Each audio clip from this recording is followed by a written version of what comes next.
Hello friends, எல்லாரும் எப்படி இருக்கீங்க?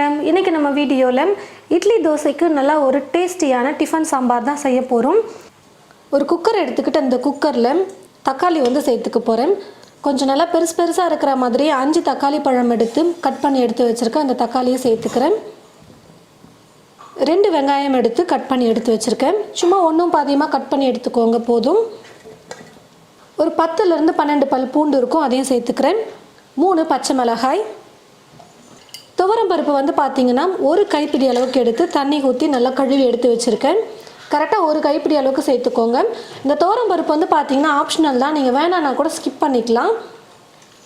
வெங்காயம் தக்காளி எல்லாம் முழுகிற அளவுக்கு தண்ணி சேர்த்துக்கிட்டால் போதும், ரொம்ப அதிகமாக தண்ணி சேர்க்க வேணாம். இப்போ குக்கர் மூடி போட்டு மூடி வச்சிடலாம். ஒரு 3 விசில் விட்டு எடுத்துக்கிட்டால் போதும், எல்லாமே நல்லா வெந்து வந்துடும். குக்கர் விசில் வெயிட் பார்த்தீங்கன்னா நல்லா குறைஞ்சி வந்துருச்சு. ஒரு 3 விசில் விட்டு எடுத்துக்கிட்டேன். 3 விசில் தான் விட்டோம், ஆனால் துவரம் பருப்பும் பார்த்தீங்கன்னா நல்லா வெந்து வந்திருக்கு. இப்போ தண்ணி இல்லாமல் ஒரு மிக்ஸி ஜாரில் நம்ம இது எல்லாத்தையும் எடுத்து சேர்த்துக்கலாம்.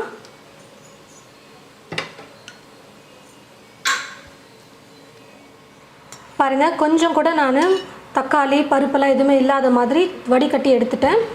எல்லாத்தையும் மிக்ஸி ஜாரில் சேர்த்துக்கிட்டேன். தண்ணியெல்லாம் எதுவுமே சேர்க்காம நல்லா சூடு ஆறுனதுக்கு அப்புறமா நைஸாக அரைச்சி எடுத்துக்கலாம். இந்த தண்ணியை அப்படியே வச்சுடுங்க, நம்ம சமைக்கும் போது யூஸ் பண்ணிக்கலாம். ஸ்டவ்வை பற்ற வச்சுக்கிட்டு ஸ்டவ் மேலே ஒரு பாத்திரம் வச்சுருக்கேன். பாத்திரம் நல்லா சூடு இருந்ததும் எண்ணெய் சேர்த்துக்கிறேன். எண்ணெய் நல்லா காஞ்சதுக்கப்புறமா கடுகு கொஞ்சமாக சேர்த்துக்கிறேன்.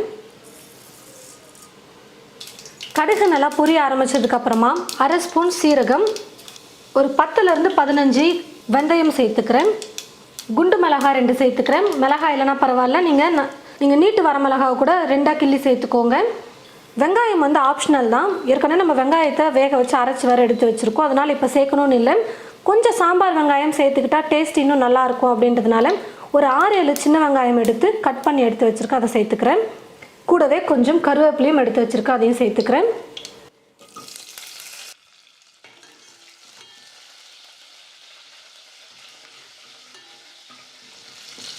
ரொம்ப சின்ன வெங்காயம் வதங்க வேணாம், 1 நிமிஷம் வதங்கினா போதும். இப்போ ஸ்டவ்வை லோ ஃப்ளேமில் வச்சுக்கிட்டு 1/4 ஸ்பூன் பெருங்காயத்தூள் சேர்த்துக்கிறேன். 1/4 ஸ்பூன் மஞ்சள் தூள், 1 ஸ்பூன் சாம்பார் பொடி சேர்த்துக்கிறேன். நீங்கள் கடையில் வாங்கின சாம்பார் தூளாக இருக்கட்டும், இல்லை வீட்டில் அரைச்ச சாம்பார் பொடியாக கூட இருக்கட்டும், எது வேணாலும் நீங்கள் சேர்த்துக்கோங்க. நான் இப்போ 1 ஸ்பூன் அளவுக்கு சாம்பார் தூள் சேர்த்துக்கிறேன்.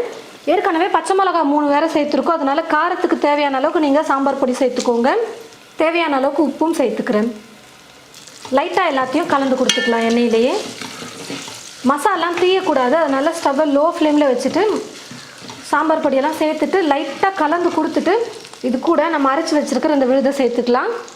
வேக வச்ச எல்லாத்தையும் மிக்சியில் போட்டு அரைச்சி எடுத்துக்கிட்டேன். இப்போ இந்த விழுதை சேர்த்துடுறேன்.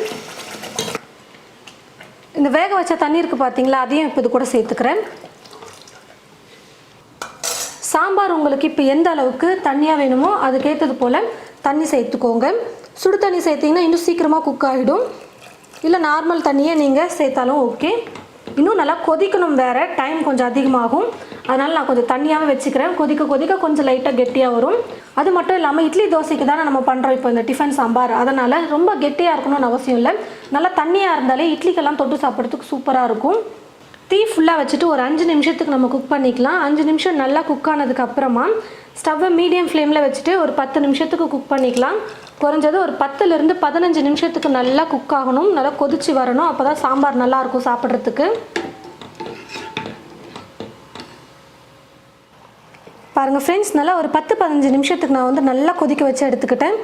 நல்லா கொதிச்சாதான் சாம்பார் நல்லா மணமாக வரும், கொதிக்கலைன்னா பச்சை மணமாக இருக்கிற மாதிரி இருக்கும். இப்போ ஒரு 10-15 நிமிஷம் நல்லா கொதிச்சதுக்கப்புறமா கடைசியாக இது கூட பொடியாக நறுக்கிய கொத்தமல்லியை கொஞ்சம் சேர்த்துக்கிறேன். கொத்தமல்லியை சேர்த்துட்டு ஸ்டவ் ஆஃப் பண்ணிக்கிறேன். சூப்பராக இட்லி தோசைக்கு சாம்பார் ரெடி பண்ணியாச்சு. எப்பவும் ஒரே மாதிரி இட்லி தோசைக்கு சட்னி சாம்பார் செய்யாமல் கொஞ்சம் வித்தியாசமாக இந்த மாதிரி நீங்களும் உங்களுடைய வீட்டில் டிஃபன் சாம்பார் செஞ்சு பாருங்கள். எல்லாருக்கும் ரொம்பவே பிடிக்கும் இந்த சாம்பார். 2-3 இட்லி சாப்பிட்றவங்க கூட கண்டிப்பாக 4-5 இட்லி சாப்பிடுவாங்க. அவ்வளோ நல்லா டேஸ்டியாக இருக்கும் இந்த சாம்பார். நீங்களும் உங்களுடைய வீட்டில் இட்லி தோசைக்கு இந்த சாம்பார் செஞ்சு பார்த்துட்டு எப்படி இருக்குன்னு மறக்காமல் கமெண்ட் பாக்ஸில் கமெண்ட் பண்ணுங்கள். இந்த வீடியோவை மற்றவங்களுக்கும் ஷேர் பண்ணுங்கள். தேங்க்யூ.